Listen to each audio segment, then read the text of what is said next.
Hari ini kita akan membuka firman Tuhan. Mari kita akan sama-sama membuka di dalam kitab 2 Samuel pasalnya yang ke-11. 2 Samuel 11 ayat yang pertama dengan judul perikop Daud dan Batsheba. Pada pergantian tahun, pada waktu raja-raja biasanya maju berperang, maka Daud menyuruh Yoab maju beserta orang-orangnya dan seluruh orang Israel. Mereka memusnahkan Bani Amon dan mengepung kota Raba, sedang Daud sendiri tinggal di Yerusalem. Ya, saudara, ini adalah hari-hari di mana menjelang pergantian tahun. Amin. Kebanyakan di antara kita, baik orang Kristen atau non-Kristen, orang percaya dan yang tidak percaya Yesus, ini adalah masa-masa mempersiapkan apa? Agenda perjalanan. Jalan-jalan, saudara. Kebanyakan orang melakukan itu semua. Betul? Amin? Ya. Karena momen pergantian tahun seakan juga menjadi momen untuk menunjukkan bahwa saya diberkati Tuhan. Semakin jauh jalan-jalannya, mungkin Eropa, mungkin Jepang, mungkin ya negara-negara terkenal gitu ya. Semakin Anda mengesankan diri saya diberkati Tuhan. Betul ya. Tetapi pada kesempatan kali ini, saya akan menyampaikan sesuatu, sebuah pewahyuan baru bahwa ada sebuah hal yang dilakukan oleh bangsa Israel pada saat itu, termasuk Daud sendiri kan keturunan Israel, saudara. Ya, kita harus menerima fakta itu bahwa Daud orang Yahudi, orang Israel. Ada sebuah kebiasaan, ada sebuah mungkin ini dikatakan tradisi yang dilakukan oleh umat Israel yang membuatnya bahkan sampai hari ini umat Israel menjadi umat yang umat pemenang. Maju dalam teknologi, maju dalam perekonomian, maju di dalam berbagai-bagai kecerdasan intelektual, teknologi. Betul? Dan pada kesempatan kali ini kita akan belajar apa sih yang dilakukan bangsa Yahudi ketika menghadapi pergantian tahun. Kita akan mengubah, kita akan menghancurkan habit lama kita yang tidak sesuai dengan firman Tuhan. Untuk tujuan apa? Supaya kita mengalami keberkahan seperti Tuhan memberkati Israel, demikian juga Tuhan memberkati kita. Amin. Maka prinsip-prinsip kebenaran yang terdapat di dalamnya, yang dicatat di dalam kitab suci kita praktekkan. Termasuk tentang bagaimana menjalani pergantian tahun itu seperti apa. Jangan pada umumnya, jangan menjadi seperti kebanyakan orang. Nah, di dalam tradisi Yahudi, termasuk Daud, setiap pergantian tahun itu ada kebiasaan atau tradisi berperang, saudara. Ini yang ditulis di dalam firman Tuhan yang kita baca. Jadi, untuk memperluas sebuah teritorial kerajaannya, untuk menyatakan eksistensinya sebagai kerajaan yang powerful, yang kuat, maka ia harus terus menambah teritorialnya dengan berperang di saat malam pergantian tahun. Loh, kenapa berperang harus di malam pergantian tahun? Bukankah bisa di hari-hari yang lain, di waktu-waktu yang lain? Yes, inilah yang mau kita pelajari. Inilah yang mau kita ungkap pewahyuannya, kenapa harus malam tahun baru. Saudara, di dalam bangsa Yahudi, pergantian tahun itu dimaknai sebagai sebuah rewrite, penulisan ulang sejarah kehidupan setiap individu. Seperti halnya yang terjadi pada saat penciptaan kepada Adam dan Hawa. Ditulis ulang, itu adalah momennya pergantian tahun. Ada juga tradisi lain yang melakukan sebuah serangkaian semacam ritual yang pada intinya malam tahun baru, malam pergantian tahun adalah krusial. Untuk menentukan di tahun depan apakah Anda menjadi seorang pemenang atau Anda menjadi seorang pecundang. Itu adalah tradisi-tradisi yang dilakukan oleh umat Tuhan, oleh bangsa Yahudi Israel kala itu. Lalu apa yang kita dapati hari ini di peradaban kita hari ini? Menjelang pergantian tahun menyiapkan diri sibuk untuk sebuah hal yang tidak sesuai. Yang mungkin saja itu justru akan membuat Anda jatuh di tahun berikutnya. Apa? Pesta pora, jalan-jalan. Itu yang kita dapati pada umumnya di dalam kehidupan peradaban kita hari ini. Mungkin Anda tidak menyadari. Saudara, saya mau beritahu satu hal bahwa kalau di saat raja-raja Yahudi melakukan persiapan perang, di sebaliknya, di posisi lain ada raja-raja yang sedang mempersiapkan pesta. Maka apa yang terjadi?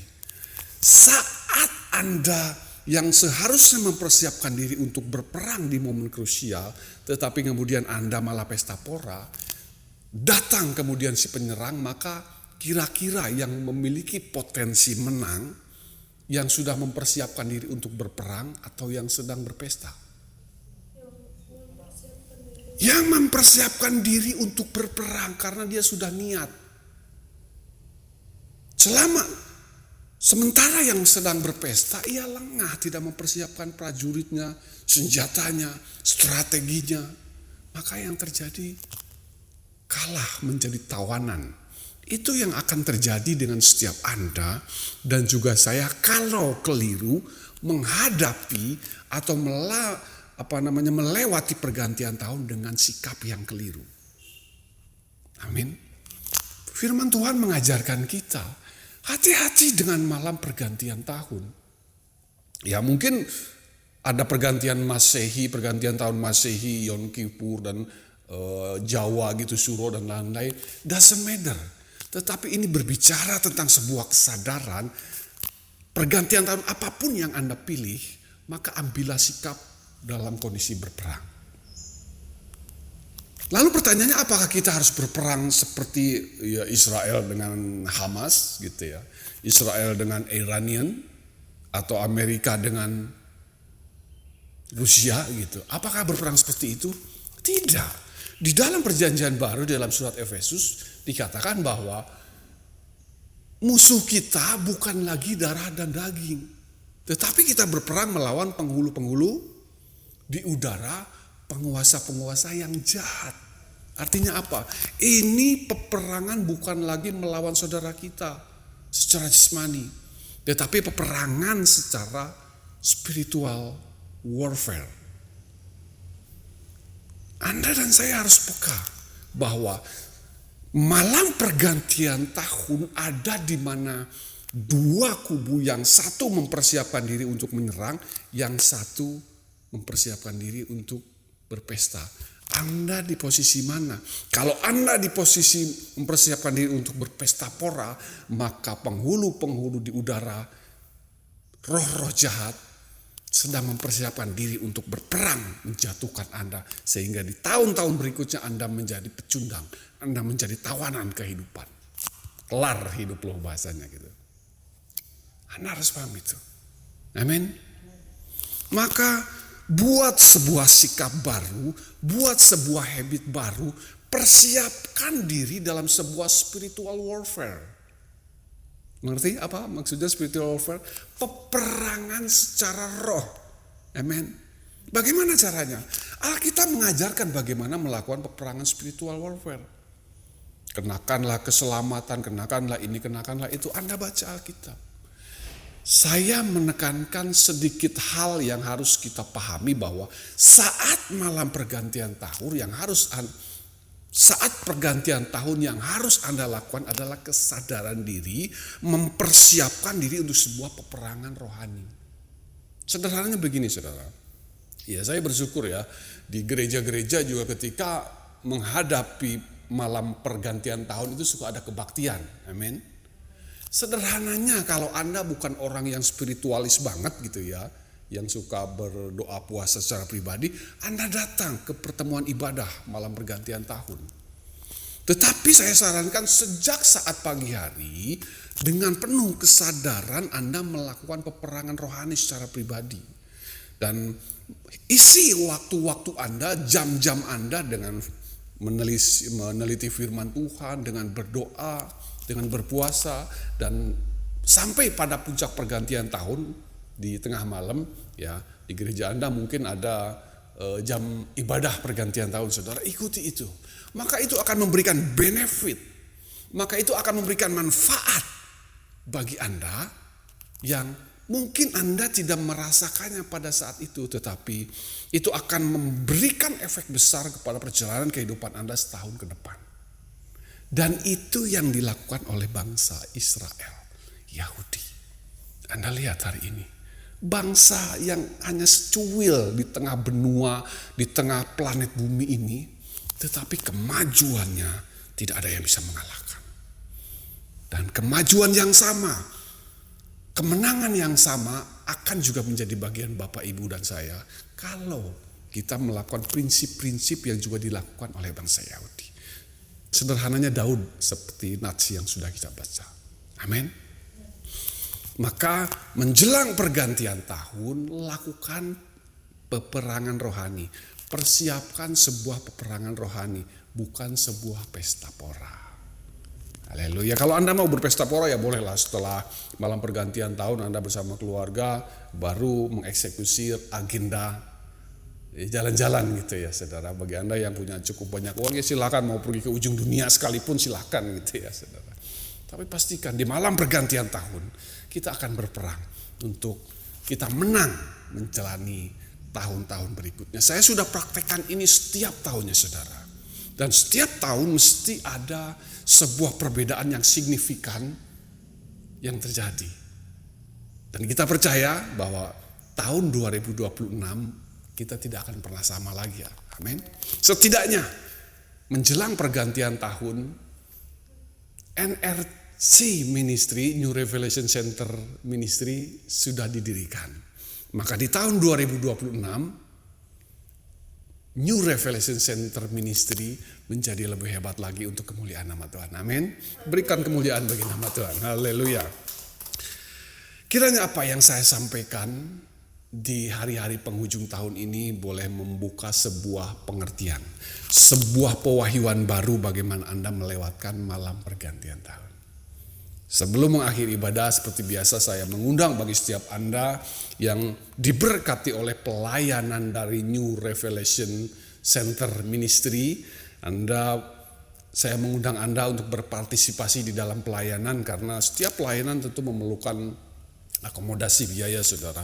Maka bagi Anda yang cukup murah hati saya undang Anda untuk berdonasi melalui fitur-fitur yang tersedia di kanal NRG Ministry, baik di TikTok, di YouTube, di Facebook gitu. Silakan Anda berdonasi, ada fitur terima kasih di sana. Tetapi kalau Anda orang yang hitung-hitungan, Anda boleh membeli produk yang ada di tautan deskripsi atau keranjang kuning. Anda boleh membeli produk dan demikian Anda sudah membantu berdonasi bagi pelayanan NRG Ministry. Bagi Anda yang tidak memiliki hati untuk memberi secara physically gitu, Anda cukup klik subscribe, Anda like, Anda komen, Anda share video-video NRG Ministry supaya menjadi berkat lebih banyak lagi kepada lebih banyak orang. Amin. Kita akan berdoa. Terima kasih Tuhan, kami bersyukur pada siang hari ini di hari Minggu terakhir di bulan Desember 2025, kami boleh mendapat pewahyuan baru bahwa sikap yang harus kami ambil ketika menghadapi masa-masa pergantian tahun adalah sesuai dengan firman Tuhan. Ada peperangan rohani, ada peperangan spiritual. Terima kasih buat hamba-Mu yang telah menyampaikan firman Tuhan. Kiranya pewahyuan ini boleh jatuh di tempat, di hati para pendengar, para umat Tuhan, sehingga tumbuh berbuah lebat di dalam kehidupan masing-masing. Terima kasih Tuhan, terima kasih kami menyambut tahun baru dengan sikap yang baru, dengan pemahaman yang baru. Kami ingin menjadi pemenang, bahkan lebih dari pemenang. Di dalam nama Yesus kami bersyukur dan berdoa. Amin.